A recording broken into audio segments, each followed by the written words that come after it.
하나님 말씀을 보시겠습니다. 말씀은 창세기입니다. 창세기 6장 1절에서 8절 말씀을 보시겠습니다. 사람이 땅 위에 번성하기 시작할 때에 그들에게 딸들이 나니 하나님의 아들들이 사람의 딸들의 아름다움을 보고 자기들이 좋아하는 모든 여자를 아내로 삼는지라. 여호와께서 이르시되 나의 영이 영원히 사람과 함께 하지 아니하리니 이는 그들이 육신이 됨이라. 그러나 그들의 날은 120년이 되리라 하시니라. 당시에 땅에는 네피림이 있었고 그 후에도 하나님의 아들들이 사람의 딸들에게로 들어와 자식을 낳았으니 그들은 용사라 고대의 명성이 있는 사람들이었더라. 여호와께서 사람의 죄악이 세상에 가득함과 그의 마음으로 생각하는 모든 계획이 항상 악할 뿐임을 보시고 땅 위에 사람 지었음을 한탄하사 마음에 근심하시고 이르시되 내가 창조한 사람을 내가 지면에 쓸어버리되 사람으로부터 가축과 기는 것과 공중의 새까지 거러하리니 이는 내가 그들을 지었음을 한탄함이니라 하시니라. 그러나 노아는 여호와께 은혜를 입었더라. 아멘. 우리가 날로 심각해지는 강의 오염과 바다의 오염을 우리가 보면서 사람들이 우려하고 있는 것이 오늘 있습니다. 만일 이 상황이 이런 식으로 계속적으로 세월이 흘러가게 된다면 인류 전체가 함께 파멸하고 말리라는 그런 우려가 오늘 모두 과학자들 입에서 나오고 있습니다. 강이나 바다가 이런 식으로 계속 오염되고 공기가 이런 식으로 혼탁해진다면 사람이 얼마나 버틸 수 있을까라는 질문을 하게 됩니다. 이제 남은 것은 언젠가는 인류 전체가 오염되고 쓰레기 더미가 지구 위에 함께 망하고 말리라는 그런 예상인 것입니다. 사실 인류는 함께 멸망했던 그런 역사를 우리는 가지고 있습니다. 엄청난 재앙 때문에 그의 대부분의 인류가 8명 이외에는 다 죽음을 맞이해 버렸습니다. 이 세상이 가득히 메우고 있는 그런 인류는 바로 그 무서운 재앙에서 살아남은 몇몇 사람들의 그 후손으로 말미암아 지금 이 인류가 퍼져 있습니다. 그동안 인류는 이 무서운 인류 멸망의 역사를 다 잊어버리면서 지내왔습니다. 왜냐하면 과거 어느 때 인류가 모두 죽었다는 사실보다는 지금 현재 내가 살고 있다는 사실이 중요하기 때문입니다. 그러나 이제 우리는 수천 년 전에 인류가 함께 멸망했던 그 역사를 다시 한번 우리가 덜추어낼 필요가 있다라는 것입니다. 왜냐하면 바로 지금 인류가 처해 있는 이 상황이 바로 그때와 동일한 시대가 되어졌다는 사실을 성경에서 우리에게 가르쳐 주고 있기 때문입니다. 이 재앙의 원인은 절대자에 대한 인간의 교만과 죄에 있었다는 사실을 성경에서 밝히고 있습니다. 그리고 홍수는 단순한 그런 자연 현상으로 일어날 수 없는 전 지구적인, 전 세계적인 심판이었음을 가르쳐 주고 있습니다. 5대양 6대주에 모두가 다 일어났던 것입니다. 지금까지 창세기의 내용은 하나님의 창조와 인간의 죄의 역사를 기록하고 있습니다. 또한 우리는 지금껏 인간의 죄에 대하여 하나님께서 끊임없이 긍휼을 베푸셨고 오래 참으신 것을 보게 됩니다. 그러나 이제 하나님께서 인류 전체를 심판해 버리겠다, 썰어버리겠다고 하는 하나님의 음성이 들려지게 됩니다. 노아 홍수의 성경적인 의미는 다음 3가지로 요약할 수가 있습니다. 첫째는 노아의 홍수는 인간의 죄에 대한 하나님의 보편적인 심판이었습니다. 이것은 인류 전체를 판단하시고 심판하시는 하나님의 행위를 가리키고 있는 것입니다. 사람만이 아닙니다. 하나님께서 지으신 짐승과 공중의 새까지 보편적인 심판이 다 행해져 버렸습니다.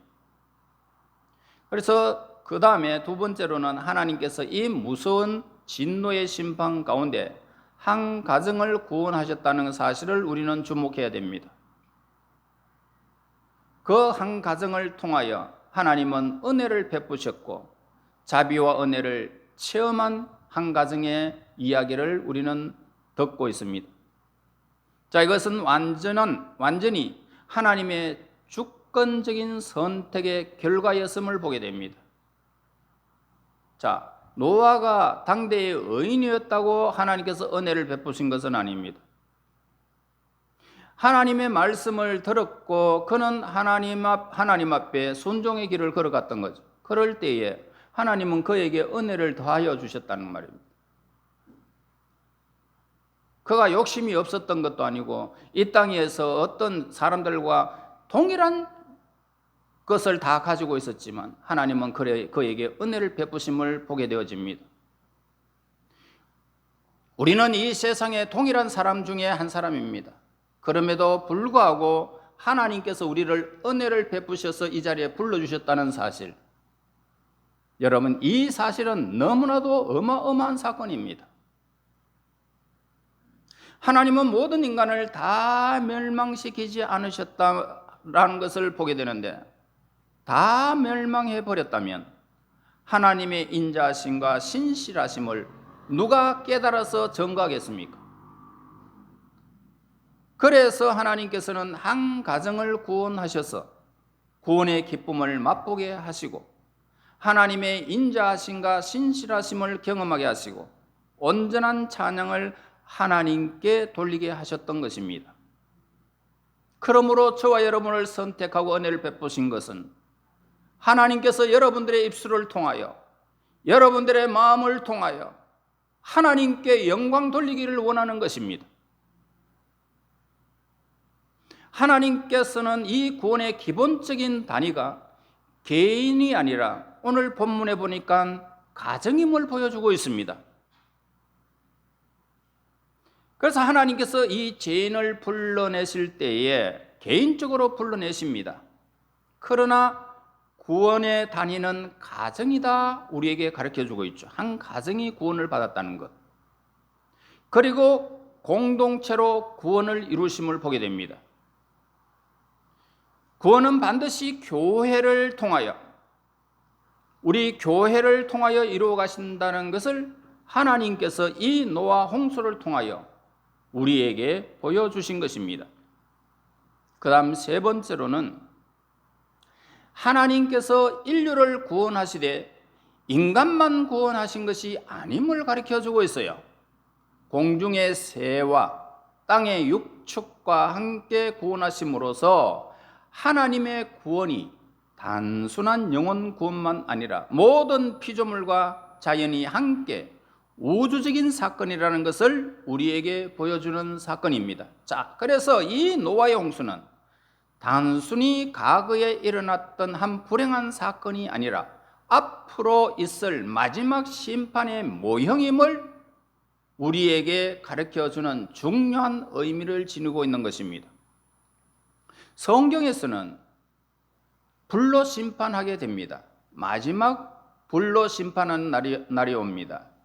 이 모든 것들은 이 세상에서 우주도 사라질 것이고 오늘 여기에 있는 모든 피조의 세계는 다 사라지게 되어 있습니다.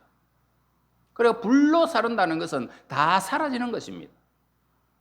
그러니까 새하늘과 새 땅이 있고 지옥이 형성되어 있습니다. 그래서 예수님께서도 인류 마지막 심판이 바로 이 노아 홍수 때와 같다 이렇게 말씀하고 있습니다. 노아의 홍수 때에 일어났던 이 결정적인 원인은 놀랍게도 택한 백성들, 하나님의 선택된 백성들, 그 백성들이 타락함이 있었다는 사실을 보게 됩니다. 그러므로 저와 여러분, 우리는 이 세상에 속해 있으면서 노아의 가정과 같이 은혜를 잊고 타락하는 자리에 이르지 않기를 하나님은 원하고 계시는 거예요. 자, 1절 2절 봅니다. 사람이 땅에 번성하기 시작할 때 그들에게서 딸들이 나니 하나님의 아들들이 사람의 딸들의 아름다움을 보고 자기들이 좋아하는 모든 여자를 아내로 삼은지라. 자, 여기에서 가장 문제되는 것은 본문에 나오는 것입니다. 하나님의 아들들, 그리고 사람의 딸들, 이렇게 구분하고 있습니다.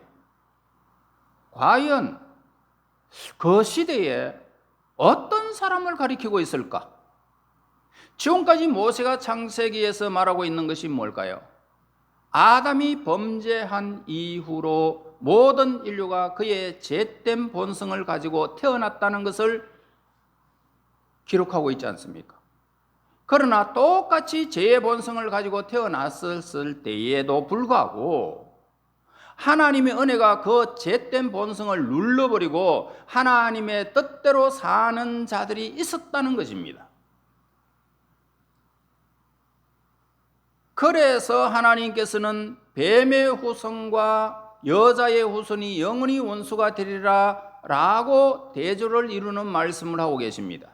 여기에서 뱀의 후손은 인간은 인간인데 하나님의 형상을 잃어버렸고 사탄의 기질을 가지고 그 기질의 지배를 받으며 사는 그런 세상적인 그런 사람을 말하고 있습니다.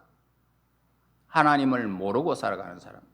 반면에 여인의 후손 같은 재성을 가지고 태어났지만은 하나님의 은혜와 사랑으로 자기의 죄된 본성을 억누르고 하나님의 말씀의 뜻대로 사는 자를 말하고 있는 것입니다. 그런데 어떤 일이 일어났을까요? 이 경건한 후손들이 그만 가인의 후손이 누리고 있는 아름다운 삶의 본을 본받았던 것입니다. 가인의 후손들이 이 세상에서 너무나도 재미있게 산다는 것을 보게 됩니다. 그래서 하나님 없이 그렇게 사는데도 불구하고 너무너무 재미있게 산다는 것입니다. 그들은 전부 악기를 만들어서 음악을 연주하고 만들 것은 다 만들어가지고 자기들이 누리고 있는 것은 다 누리고 있는 그런 시대였던 것입니다. 특히 여자들을 보니까 너무 아름답다는 겁니다. 향수를 뿌리고 몸을 우유로 막 발라가지고 피부를 매끈매끈하게 하고 그렇게 아름다운 여인들을 보니까 생각이 달라졌다는 것입니다. 경건한 후손들, 하나님께 속한 후손들이 매일 하는 일이 뭘까요? 허구한 날 아벨의 피의 제사만 드렸던 거지요. 하나님께 예배를 드리는 겁니다.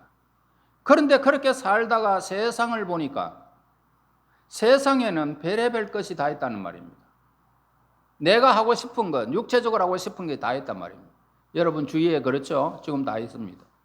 그런데 우리는 허구한 날 이렇게 모여서 하나님 앞에 예배드리죠. 그러다가 가인의 여자들이 지닌 이 관능적인 아름다움을 봤다는 겁니다. 그들은 가인의 여자들의 육체적인 아름다움을 보고 경건한 여자들이 가지고 있는 성경적인 아름다움을 버렸던 것입니다. 꼬리타분하다고 버렸던 거죠. 여기에서 충격적인 것은 뭐냐면 하나님께서 이 경건한 후손들을 하나님의 아들들이다라고 부르고 있다는 사실입니다. 자, 이들은 다른 사람들과 똑같은 재성을 가진 사람들이었습니다. 그럼에도 불구하고 하나님께서는 이들을 하나님의 아들들이라고 그렇게 부르고 계십니다. 그리고 하나님께서 그들을 받아주셨다는 뜻입니다. 구원받았다는 것은 뭡니까? 구원받았다는 것은 바로 하나님의 아들이 되는 것입니다. 자, 아들이 가지는 특권이 뭘까요? 하나님의 아들이 가지는 특권. 아버지가 가지고 있는 모든 재산을 상속받을 쥐를 가지고 있다는 겁니다. 하나님은 왜 우리를 하나님의 자녀로, 우리를 양자로 삼으셔서 우리를 하나님의 자녀로 우리를 선택해 주셨을까요? 왜 우리를 구원하셨습니까? 하나님이 가지고 계신 모든 특권과 능력과 신성과 영광을 우리에게 물려주기 위하여 우리를 선택한 거예요. 우리에게 물려주기 위하여. 창세기로부터 계시록까지 연결되고 있는 성경의 사상이 있습니다. 뭘까요? 하나님의 택함을 입은 경건한 자들은 모두 하나님의 상속자다라는 것을 기록하고 있습니다. 창세기에서 계시록까지. 그러니까 사람의 딸들은 아무리 아름다워도 하나님의 것을 얻을 수가 없습니다.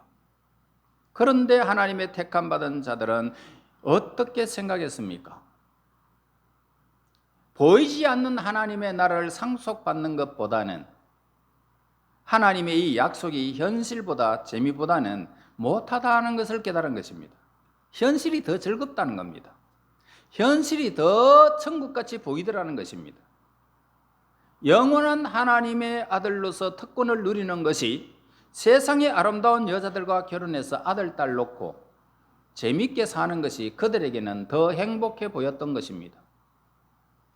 경건한 사람은 오직 말씀에 따라 하나님 앞을 떠나지 않습니다.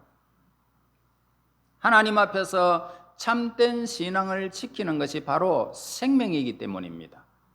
우리는 직장을 주시면 직장 생활을 우리는 합니다. 그러나 신앙을 버리면서까지 직장을 다니지는 않습니다. 하나님께서 결혼할 짝을 주시면 우리는 결혼하게 됩니다. 그러나 결혼 때문에 신앙을 버리지는 않습니다. 왜냐하면 그것은 영원한 하나님의 권세를, 하나님의 자녀의 권세를 놓치는 것이기 때문입니다. 경건한 사람은 하나님을 떠나서는 아무것도 하지 않습니다. 그러니 그 문이 얼마나 좁겠느냐는 것입니다. 하나님의 나라에 들어가는 문은 너무너무 좁다는 것입니다. 내 마음대로 못하니 얼마나 좁겠습니까? 세상에서는 자기 생각대로 마음껏 골라서 밤낮 즐길 수 있는 일들이 얼마나 많은지 모릅니다. 그래서 죽도록 쫓아다니도 될까 말까 한 이 세상에 넓은 공간이 있습니다. 그저 주시면 받고 그저 안 주시면 안 받는다 하면서 하나님만 바라보고 사니까 성에 차지 않는 것이 하나님의 사람들의 모습을 보게 됩니다. 오늘 본문에서. 그래서 하나님의 아들들이 어떻게 했느냐? 그들은 하나님이 주시는 행복으로 만족하지 못했다는 것을 밝히고 있어요. 그래서 그들은 하나님이 주시는 것 이상으로 행복하기를 원했고 하나님이 주시는 것 이상으로 풍성하고 재미있게 살기를 원했던 것입니다.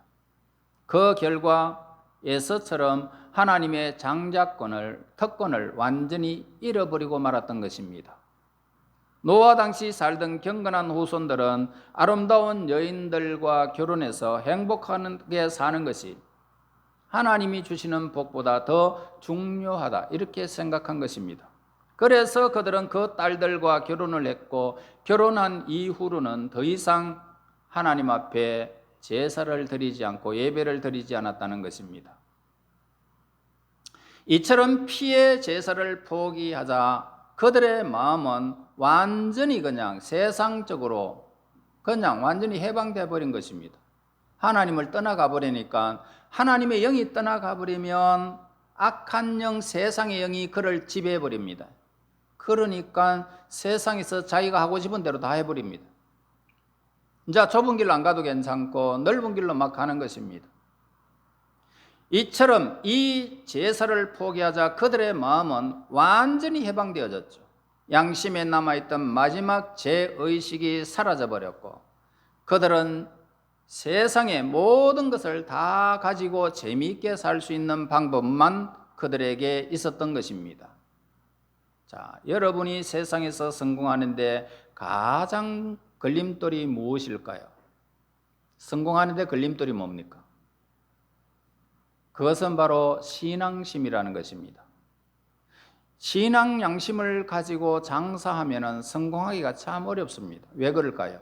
거짓말도 안 하고 참말만 해야 되니까.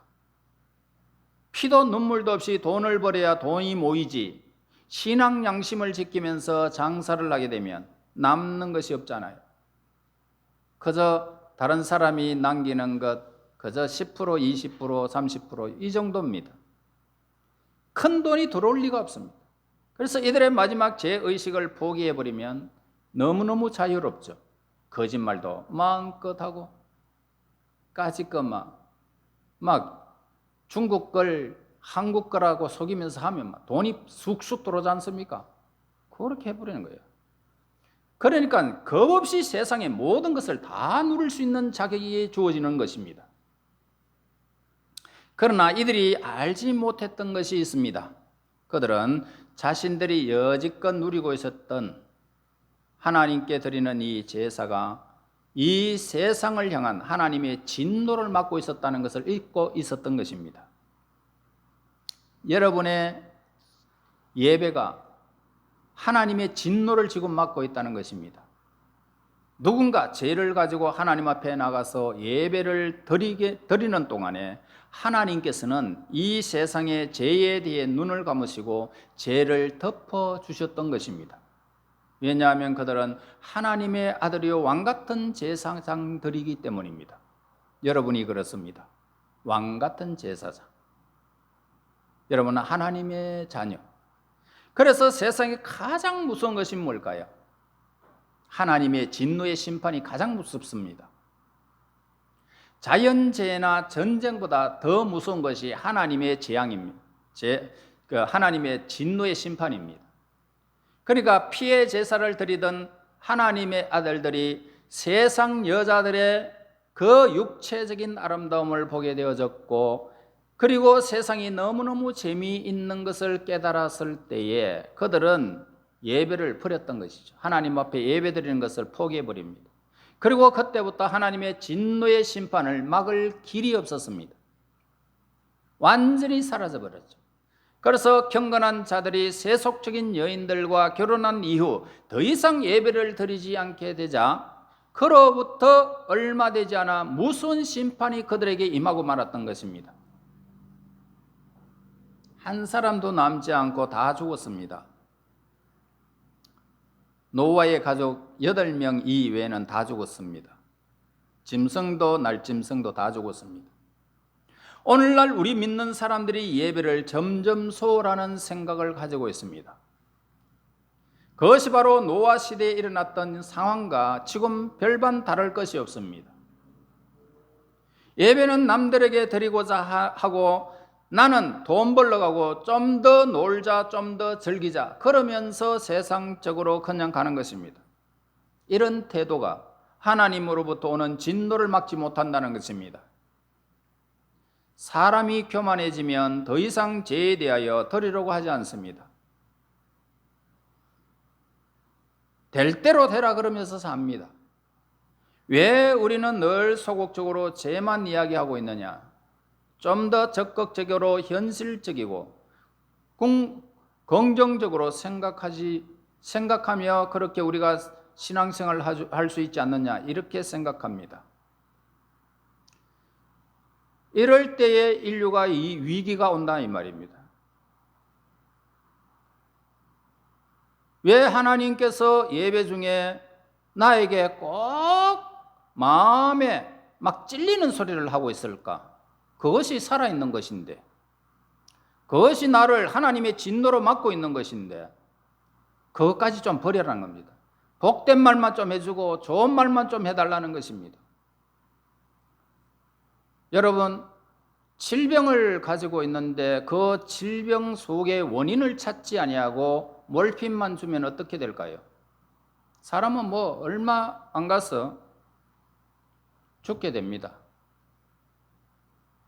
노아의 시대에는 예배드릴 시간이 있으면 친구라도 하나 더 만나고 단어라도 하나 더 외우겠다는 경건한 후손들이 그렇게 생각하고 있었던 있었는데 그들은 모두가 예배를 드리느니 텔레비전이나 보고 세상에 오락이나 즐기자라는 것입니다. 하나님의 아들이 되기보다는 이 세상의 아들이 되고자 했을 때에 한두 사람이 망한 것이 아니라 인류 전체가 몽땅 망하고 말았습니다. 인류 전체가. 4절 보세요. 당시에 땅에는 네피림이 있었고 그 후에 하나님의 아들들이 사람의 딸들에게로 들어와 자식을 낳았으니 그들은 용사라 고대의 명성이 있는 사람들이었더라. 자, 여기에서 네피림이라는 뜻이 있습니다. 거인. 아주 힘센 장사를 말합니다. 왜 이 단어가 거인을 뜻하게 되었는지는 분명치는 않습니다. 여러분들이 아시다시피 터미네이터라고 하는 영화가 있습니다. 그것은 사람의 실을 몽땅 말린다는 뜻에서 터미네이터라고 부른 것인데, 네피림이 바로 이 터미네이터와 같은 엄청난 그런 사람을 말하고 있는 것입니다. 그러니까 보는 사람들마다 모조리 쓰러뜨려 죽여버리는 사람들이 네피림의 영웅이었던 것입니다. 다시 말해서 네피림이라고 하는 이 명칭을 얻으려면 수많은 사람들을 죽여야 네피림이라는 뜻을 가지게 됩니다. 미국 개척시대에 총잡이들이 많은 사람들을 죽이고 영웅이 된 것처럼 이때에는 힘센 사람들이 경기를 벌여서 사람들을 쳐 죽이고 네피림이 되거나 사람을 많이 죽이기로 소문난 사람들을 찾아가서 겨루어 이겨서 영웅이 되었던 것입니다. 그런데 놀라운 사실은 이런 일에 하나님의 자녀들, 하나님의 사람들도 거기에 가세했다는 것입니다. 그래서 하나님의 아들과 세상의 딸들 사이에 자식 중에도 네피림이 또 있었다는 거죠.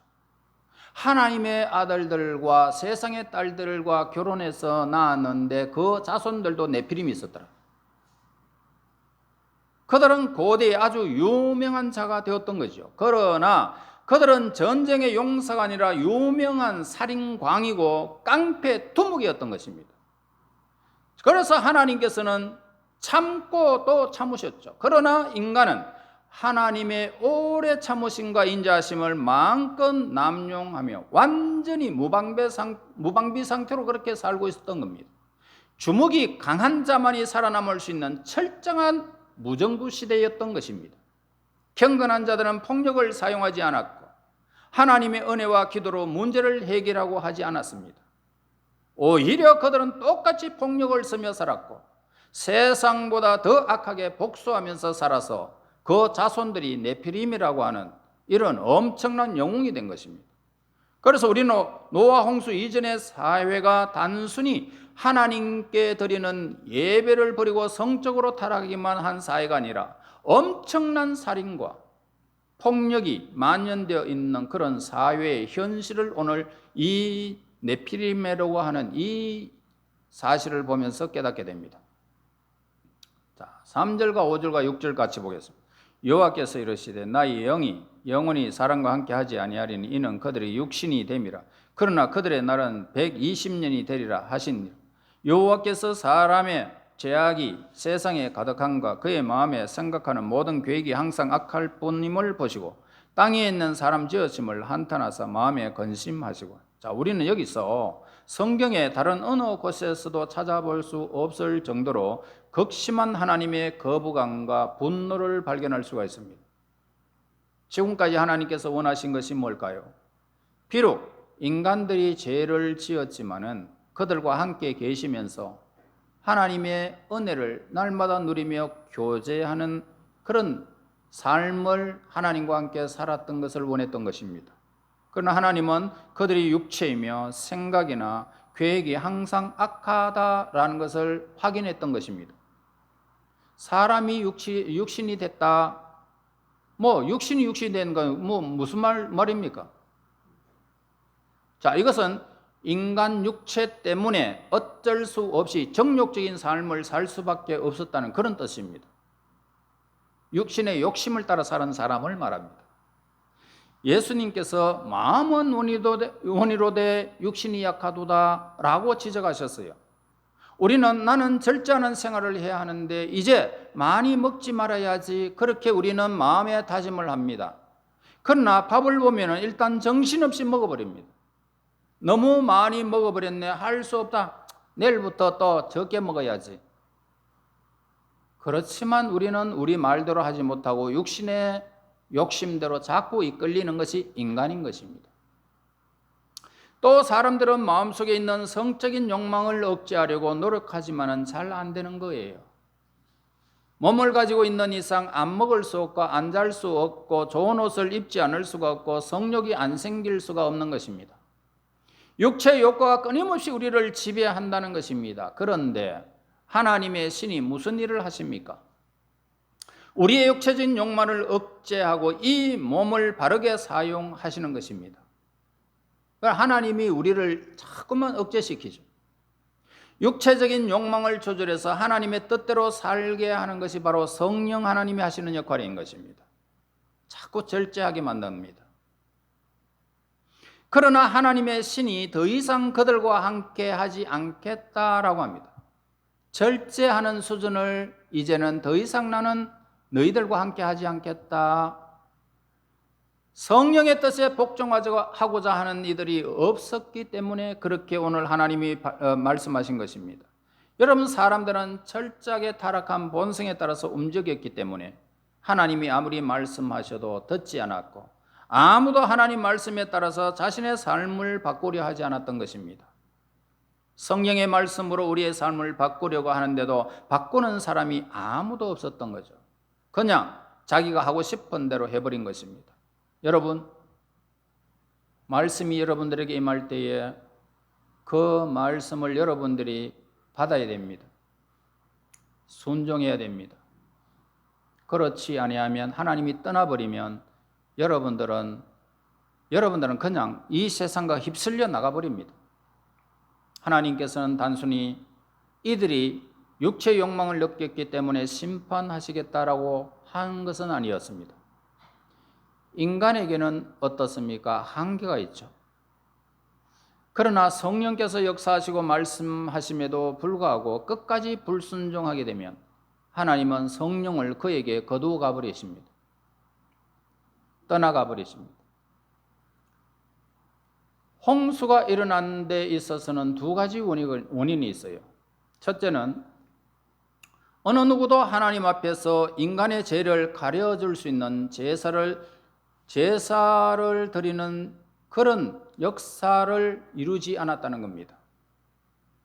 하나님의 성령으로 말씀하심에도 불구하고 스스로 삶을 바꾸려 하는 사람은 아무도 없었던 것입니다. 자, 우리는요, 하나님의 말씀을 듣고도 변화되지 않는 사람은 도무지 변할 길이 없기 때문에 그 사람은 굉장히 무서운 사람입니다. 하나님 말씀 들어도요, 내가 그 말씀에 변화를 받지 않고 말씀을 따라서 내 삶을 움직이지 않는 사람, 굉장히 무서운 사람입니다. 그런 사람은 죽은 자가 살아나도 잘 안 바뀝니다. 하나님께서 우리를 바꾸는 가장 강력한 수단은 설교입니다. 여러분, 설교 말씀을 잘 들어야 됩니다. 그런데 말씀을 들어도 안 바뀌는 사람은요, 어떤 기적이 일어나도 홍해가 갈라져도 안 바뀝니다. 나의 신이 영원히 사람과 함께 하지 않겠다. 그들에게서 성령의 역사를 거두시겠다는 그런 말씀입니다. 하나님이 떠나버리겠다는 겁니다. 곧 이들에게는 다시 회개하거나 뉘우칠 기회를 주지 않겠다는 것입니다. 멸망한 자식으로 완전히 갈로 밖으로 던져버렸던 것입니다. 사람들은 죄를 짓고 있으면서도 자기가 하는 짓이 옳고 정당하다라고 확신하는 것이 무서운 것입니다. 이것이 바로 하나님이 그 사람을 버렸었다는 증거입니다. 우리는 입으로